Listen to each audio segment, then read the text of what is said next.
Joe, baby, listen, give me a break. What do you expect me to dig up 1,500 clams between now and midnight? You had time. Why didn't you get it? Well, I tried. I tried every place. So you didn't try hard enough. Look, Joe, give me a week. I'll make it good in a week. You've had a week. I know I've had a week already, but Joe, look. Okay, get it. By tomorrow night. Sure. Sure, Joe. Tomorrow night. My place. Your place. 9:30. 9:30. Have it, understand? Yeah, I'll have it.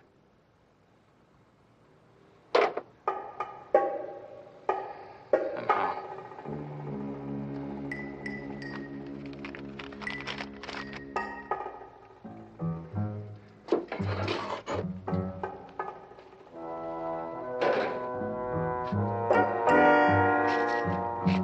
Hey, where do you think you're going? I'm sorry.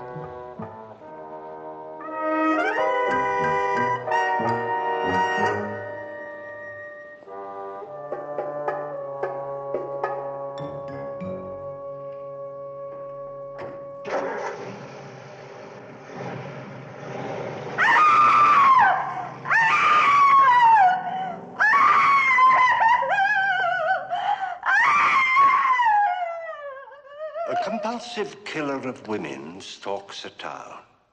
This man has seen the killer. He doesn't know it yet, but as sure as my name is Boris Karloff, he will meet the killer again and will recognize him. You or I would turn him in, but this man uses the murderer for a most bizarre purpose. Knock 312. That's the name of our story. And our principal players are Mr. Joe Maross, Miss Beverly Garland, Mr. Charles Aidman, and Mr. Warren Oates. Knock 312. That friendly knock will cause a lovely woman to open a door with terrifying consequences. Let me warn you, ladies, if you hear that knock in the next hour, do not open your door. Just sit there and enjoy the tingling suspense of this thriller.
Hello, honey. After 5. Where have you been? All last night, all today? I've got to talk to you, Ruthie. Well, then talk. Look, can you call the restaurant and tell them you're not coming in tonight? What for? Are you going to take me out in the town?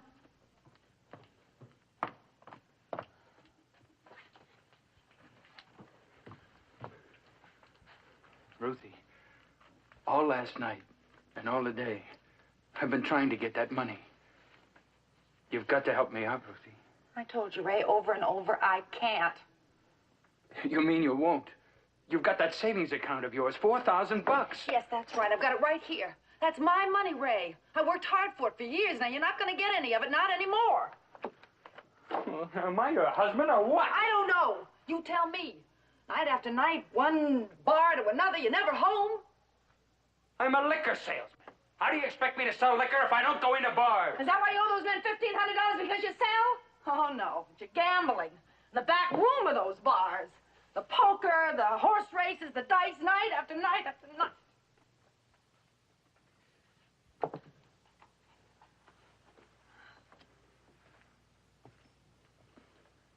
Honey.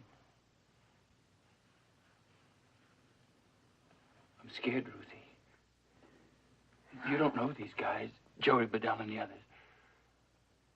If I don't pay up by tonight, 9:30, well, it might be kind of rough.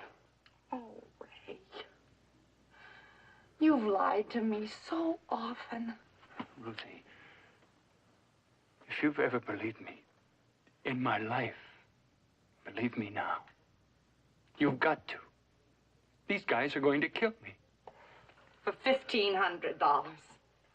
Gamblers like these? They're not kidding this time. Honey, believe me. I believed you before, and what happened? It went right down the drain. I'm sorry. I just can't believe you anymore. Lucy. I'm not going to give you the money, Ray. I never thought I had the courage to say that. But I don't believe you anymore. Not now, not for months. There was over $6,000 in that banking account, and I've dipped into it for you over and over again. And it's always been the same. You've just been using it for your gambling. Well, there's just got to be an end to it. Somewhere there's just got to be a stopping point. Ruthie, listen.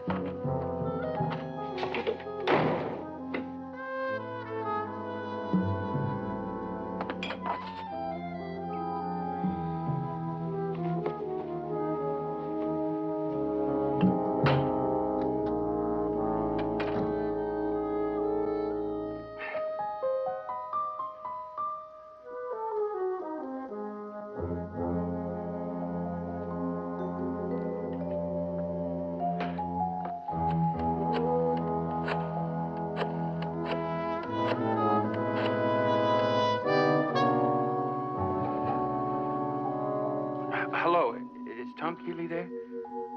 Hello? Hello, Tom, you old galoot. Long time no see. Who is this? It's Ray. Ray who? Ray Kitten, buddy boy.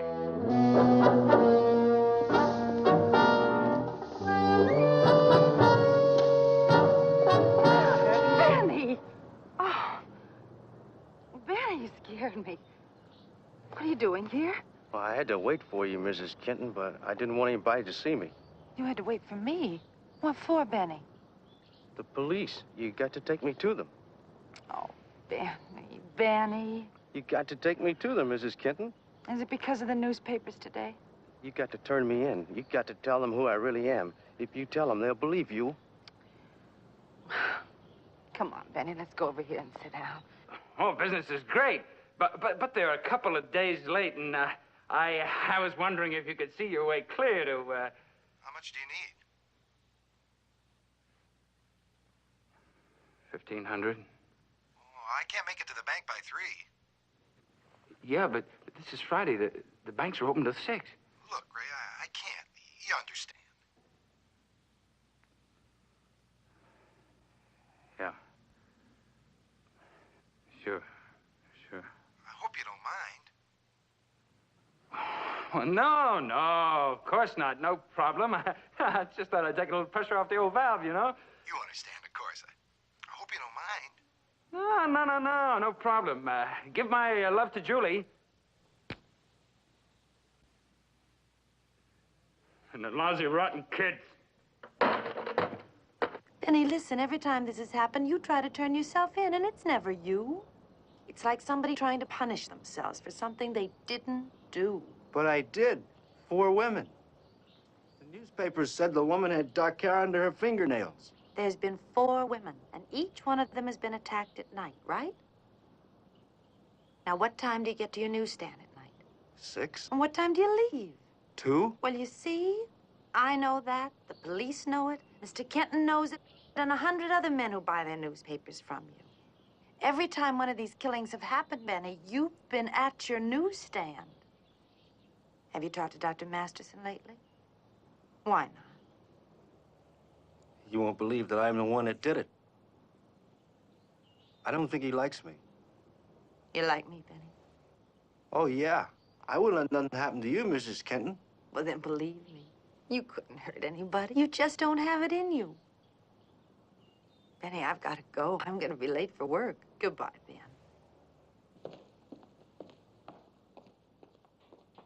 Hiya, Ruthie. A little early. Come in. Oh, Ruth. How come you're so early? It's nowhere near 6 o'clock. I want to talk to you for a minute. Sure, sure. Come on, sit down.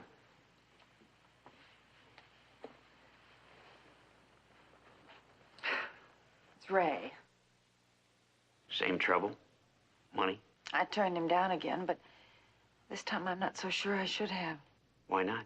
Well, there was something about him, something genuinely scared. He said the men he owes this to will hurt him in some way if he doesn't pay the money. This Joe Bedell. Do you want to give him the money? I don't know. I just don't want him hurt. You're a very loyal person, Ruth. Maybe it's just that I don't like to admit that I'm licked George. After all, I've been married to Ray for 8 years, and 8 years. And I've just seen him go down and down, down. Somehow I just can't help blaming myself. It's like somewhere I've done something wrong, failed him somehow. It's like a man who's drowning and keeps calling for help, and you just don't hear him. All I want is a little help in advance on your orders. $1,500 worth? I'll make it good. I don't like it, Ray. You're in some kind of a jam. Whatever it is, I don't want any part of it. I'm sorry. Okay. Sure, Charlie. Thanks anyway. On the house, Ray. You don't have to buy me any drinks.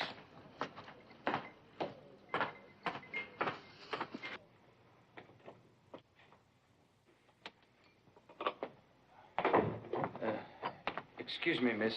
Would you mind telling Ruth Kenton to step outside a minute, please? I'm her husband. Oh, sure. Thank you.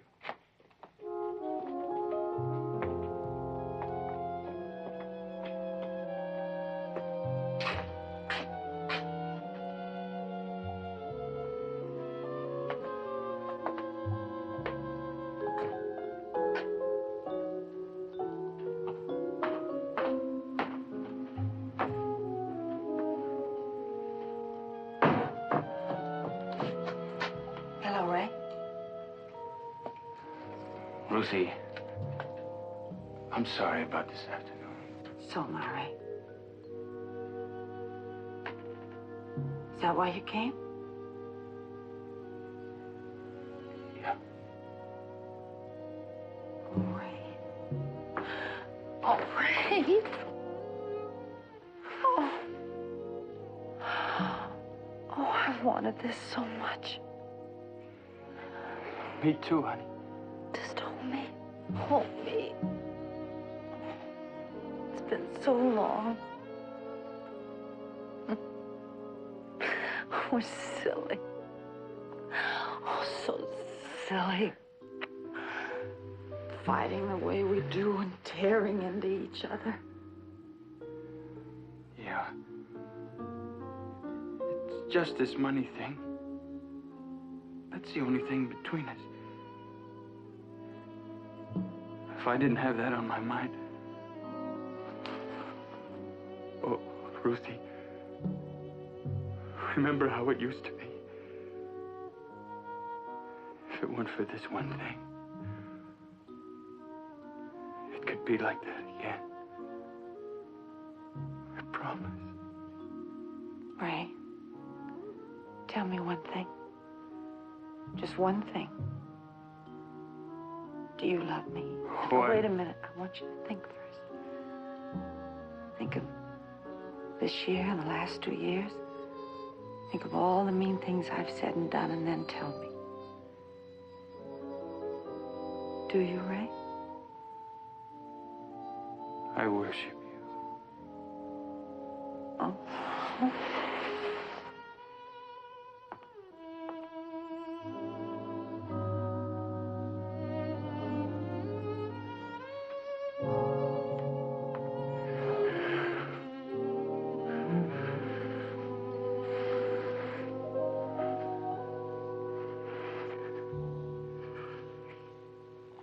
Ruthie, about the money, I've been thinking. Yes, Ray. Well, I know how you feel about that savings account of yours. I mean, having a guy like me for a husband, it gives you a feeling of security.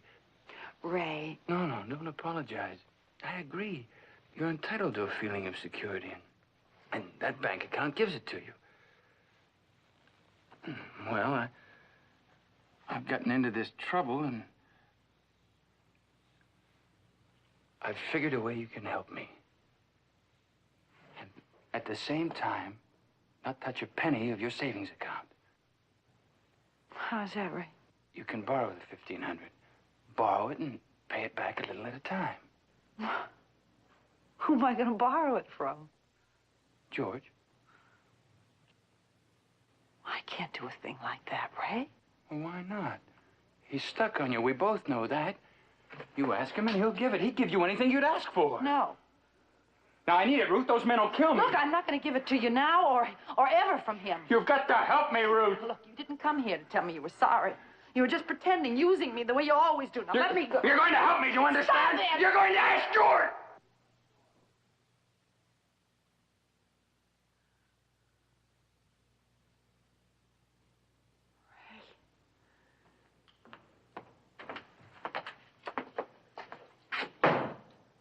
Everything all right out here? Yes. George, Ray just came to say goodbye. For good.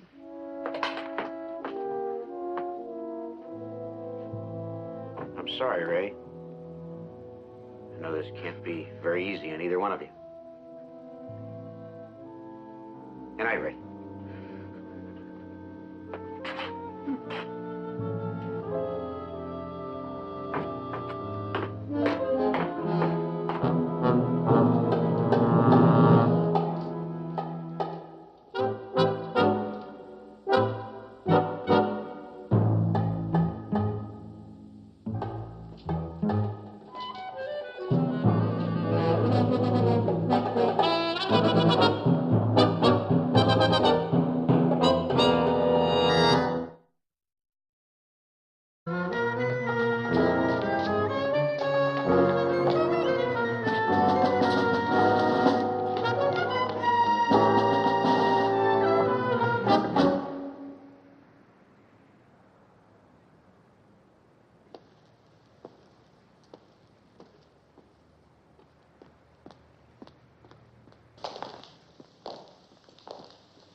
Boy, got the money?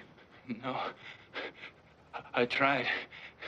Look, first thing in the morning. Well, I'll tell you what we're gonna do, Ray boy. We're gonna give you till tomorrow night, okay?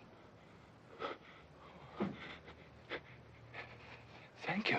But we're gonna have something in return. You owe us $3,000 now, Ray boy. Okay?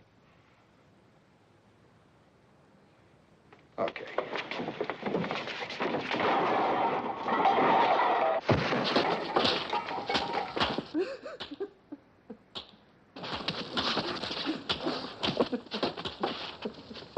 That's enough.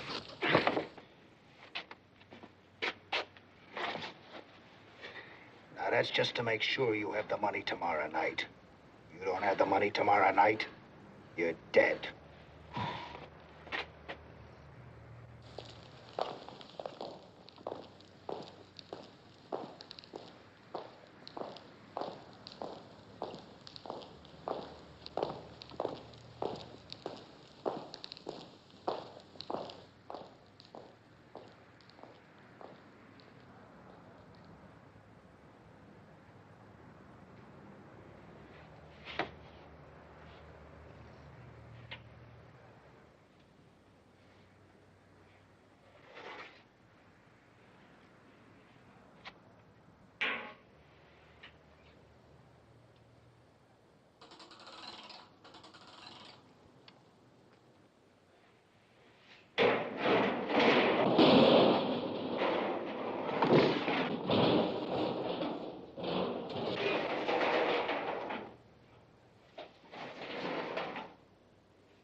You're in my place, Mr. Kenton. I found you in an alley. Down there.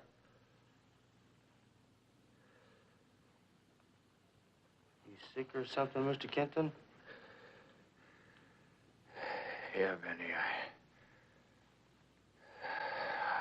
I was sick. I was going to have some soup, Mr. Kenton. Will you want some? No thanks, Benny. You go ahead.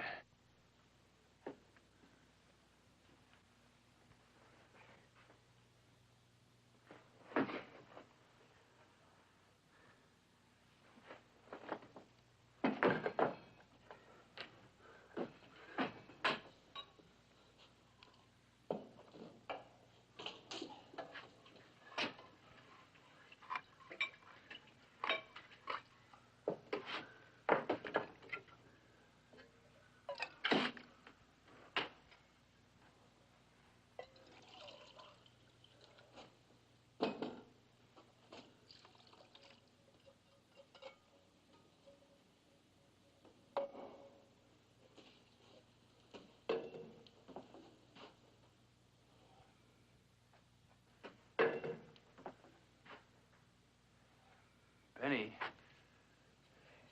you should stop collecting these things. What things?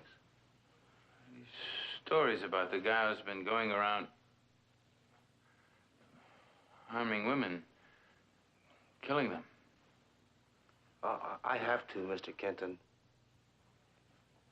Why? I just have to. I like to read about myself.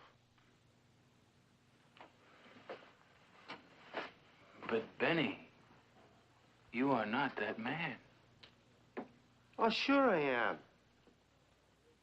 The only trouble is, I don't remember it when I'm doing it.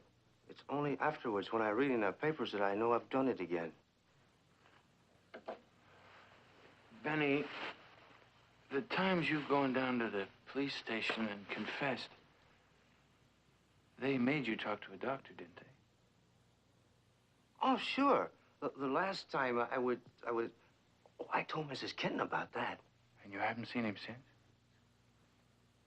No. He won't believe me neither.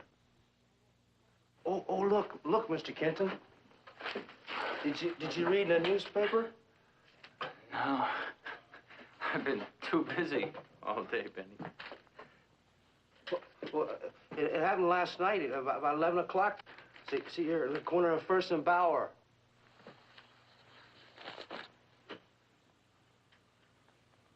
Boyer and First. Boyer. I was right there about 11. In a phone booth. That guy that bumped into me. Long hair. The woman had long hair under her fingernails. I got long hair, Mr. Kenton.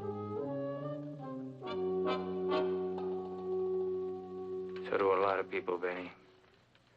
Your soup's hot. Oh. I guess I'd better be going, Benny. Thanks for the help. You sure you want to stay for some soup, Mr. Kenton?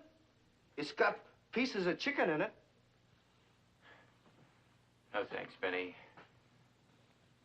Benny, if I were you, I think I'd go see that police doctor again. Good night, Benny. So long. Doctors. What do doctors know? Nothing.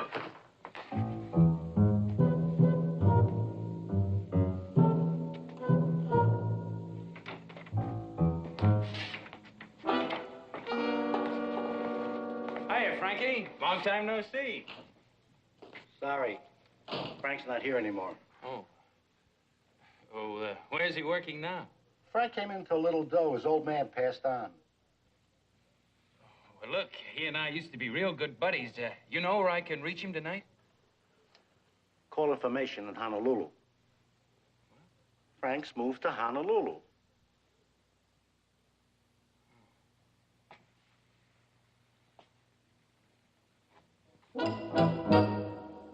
What'll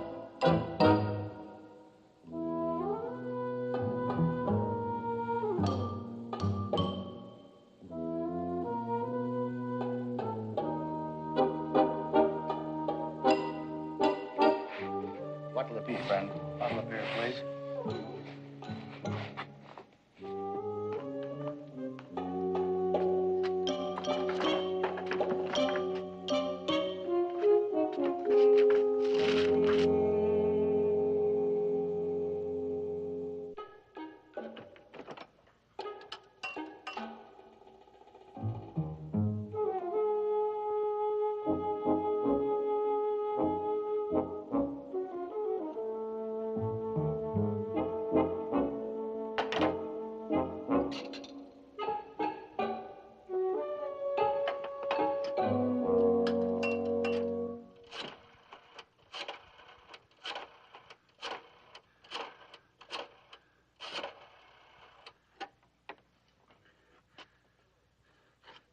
Hello, is Joe Bedell there? Who's this? Ray Kenton. Joe here. Hello, Joey? Listen, this is Ray. Yeah? Look, Joe, about that money. What about it? Joe, you've got to believe me. I'm going to get the money, but it's going to take a few days. How many? 3 or 4. What's the gimmick? You've got to call off your boys. Is this another stall?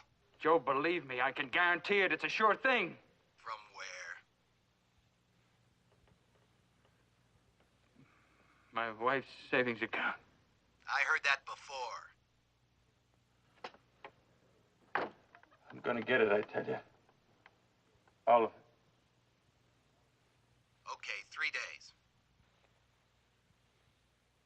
Thanks, Jody. You're a real pal.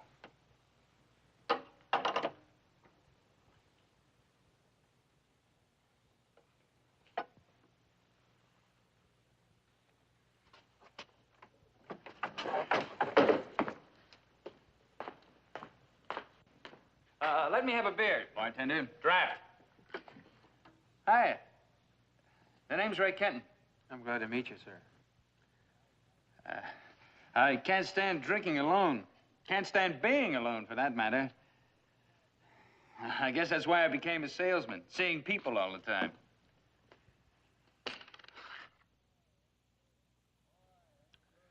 Boy, that sure hits the spot.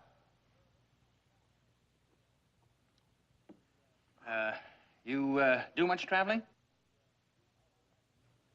I do. That's one of the nice things about my kind of work. You move around, you see the country. Like tonight, for instance, I'm meeting my boss in 45 minutes. Are you married?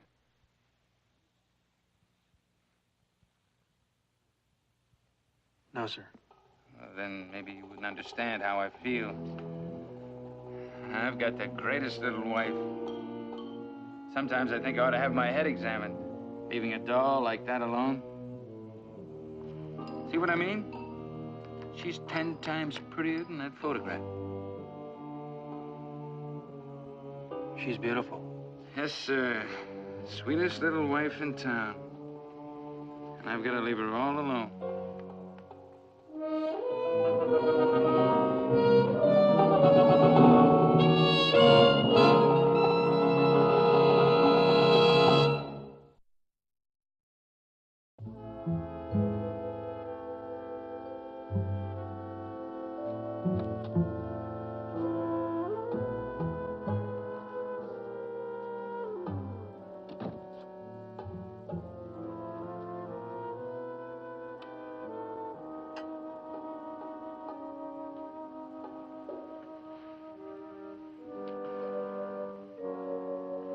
How you feeling?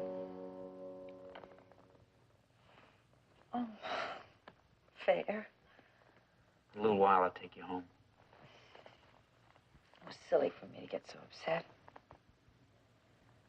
George, I hate to keep bothering you with my troubles, but it is nice to have somebody nearby. I wish I could make things a lot easier for you. You do. Just by being yourself. When you're ready, I'll take you home. I'll be right over here at the desk. Okay.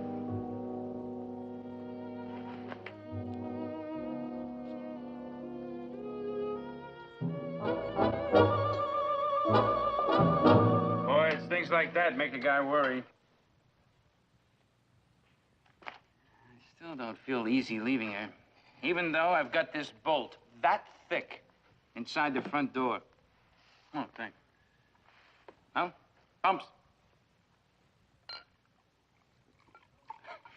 You know, it's kind of clever, this signal we have. You see, when I come home unexpected, there's this signal we have, so Ruthie will know it's me and opens up.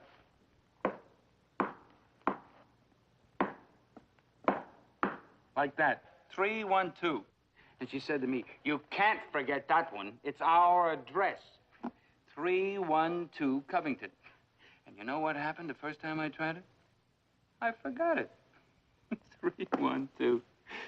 Boy, she razzed me about that one for weeks. She kept saying to me, "What's the matter with you? You're away from home so much you can't even remember your own address." Well, I've got to be going. May I buy you a beer in return? Oh, no thanks. I'll finish this one. My boss will be here in 5 minutes. He usually tries to get through the city traffic pretty fast. Thanks again, Mr. Kenton. Ray Kenton. Sure, bud. See you around, maybe.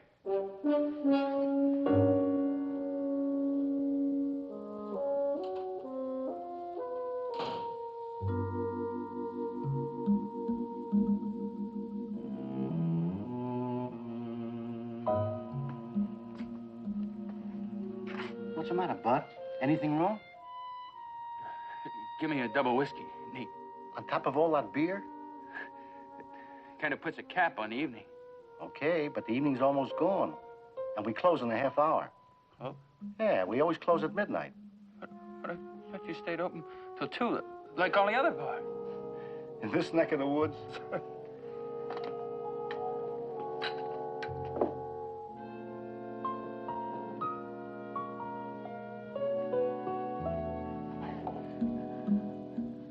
I gotta have an alibi. I gotta be somewhere with those people.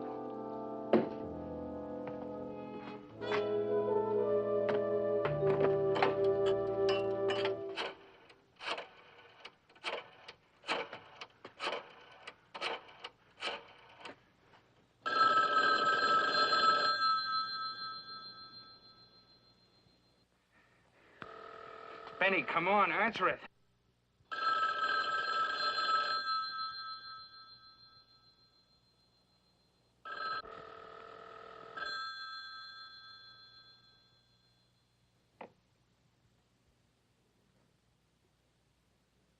Hello? Benny, listen, this is Mr. Kenton. Look, I've been thinking it over about your being that guy. What guy? The one who's been doing the killings. Now, I think you better go down to the police station and confess again. Can you get down there in 15 minutes? Yeah, sure, Mr. Kenton. But they don't believe me. Now, look, copy down this number. GU31... No. G. No, G. GU31127. Oh, GU31127. That's right. Now, when you get down there, tell them to call me here right away, and I'll come down. I'll make them believe you're the one. Now, read that number back to me. Okay. GU31127. That's right. Now, are you sure you can make it down there in 15 minutes? Be sure you do. And tell them to call me here right away, before this place closes up. You understand? Yeah, Mr. Kenton. Okay.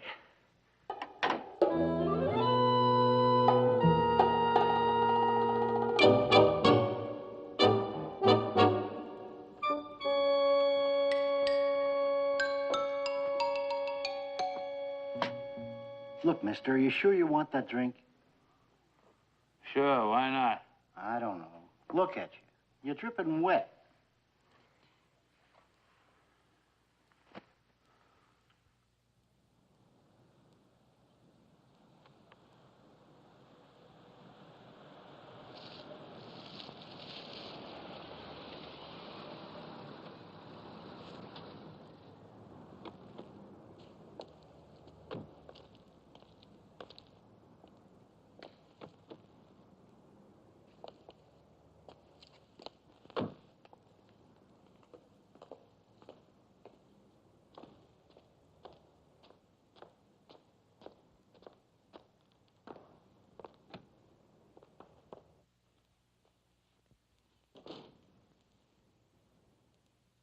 Ruth,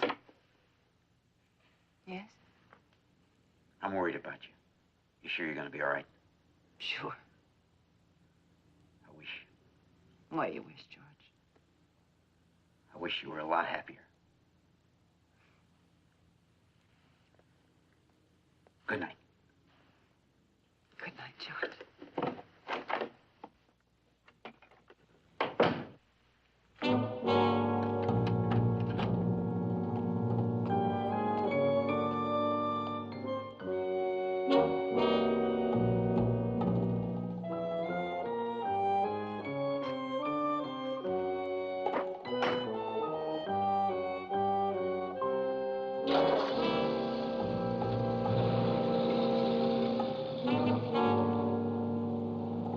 Just one more. Besides, I'm waiting for a phone call. We've got 10 minutes. Okay, it's your funeral.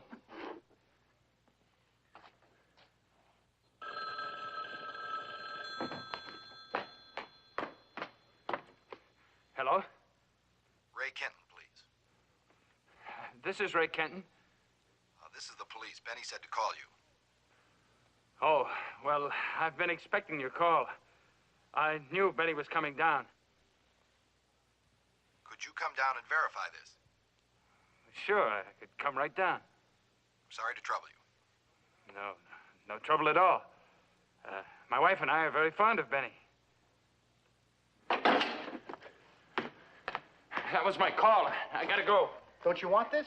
No, thanks. Keep the change. Brother, of all the kooks.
How do you do, Captain? I'm Ray Kenton. How do you do? Hello, Benny. What's the matter? Up to your old tricks again? He's a great kidder.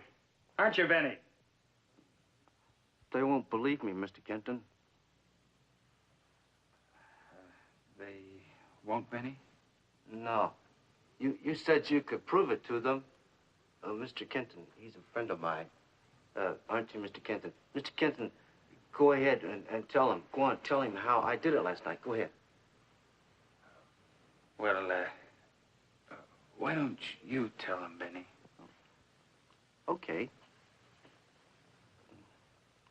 Well, it was this house on Boyer Street.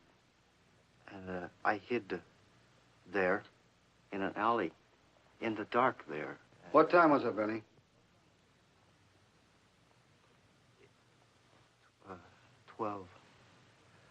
12:35. That's what time it was. It's 12:35. That's what time it was.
the way I did it.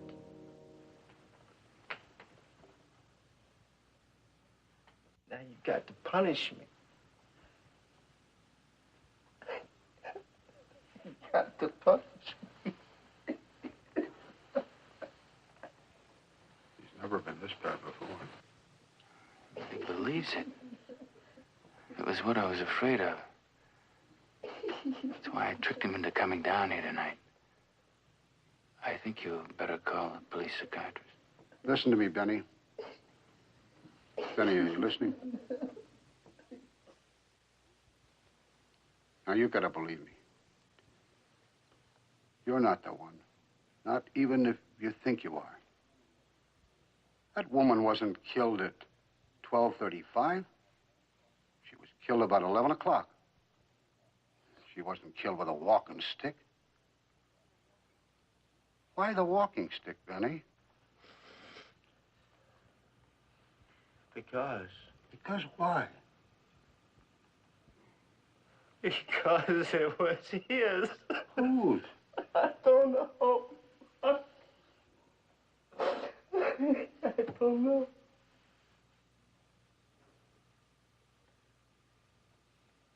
And I took it. And I hit her. And hit her. And I hit her. And I killed her.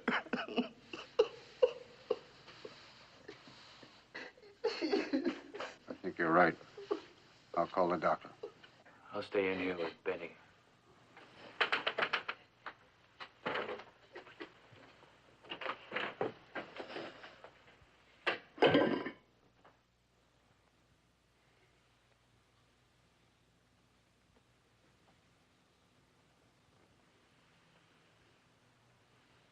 You promise me, Mr. Kenton, you was my friend. You said you was going to help me. Listen, this is the best thing for you. You lied to me. For your own good. Now, calm down. I did it.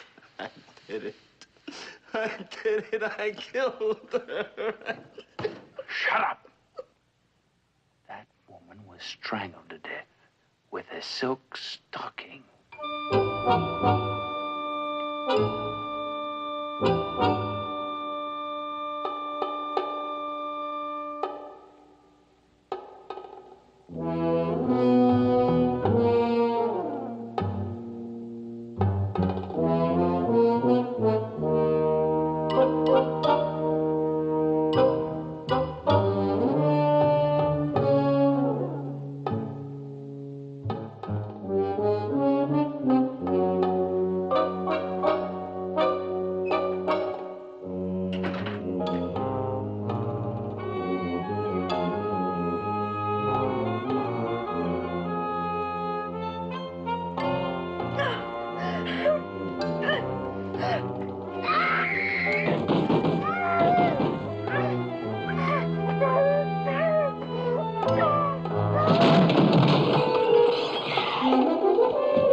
You had nothing to do with it.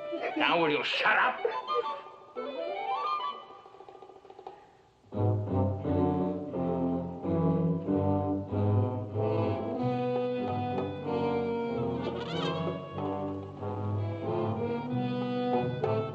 All right, Doctor. No, he's all right. Perfectly harmless. You know how Benny is.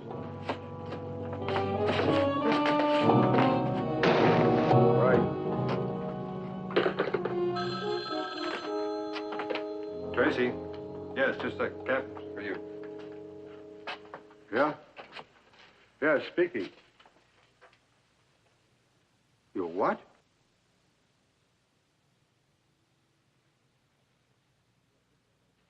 Yeah, just a second. Lee, check with Lieutenant Klein. Take a squad car over to 312 Covington, apartment 1. George Meekus, you know the fellow who runs the restaurant? He thinks he's got the guy we've been looking for. Hello, George. Who is the woman? Mrs. Kenton. Well, we've got Kenton here now. No, just Benny again. Is she all right? Yeah. Sure. I'll tell him. Thanks, George. Well, if that don't beat all.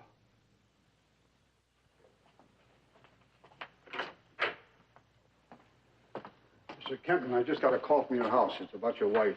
Now, there's no need to be...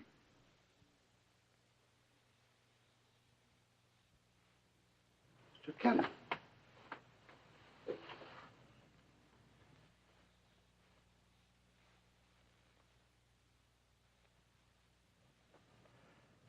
Now I bet you believe me.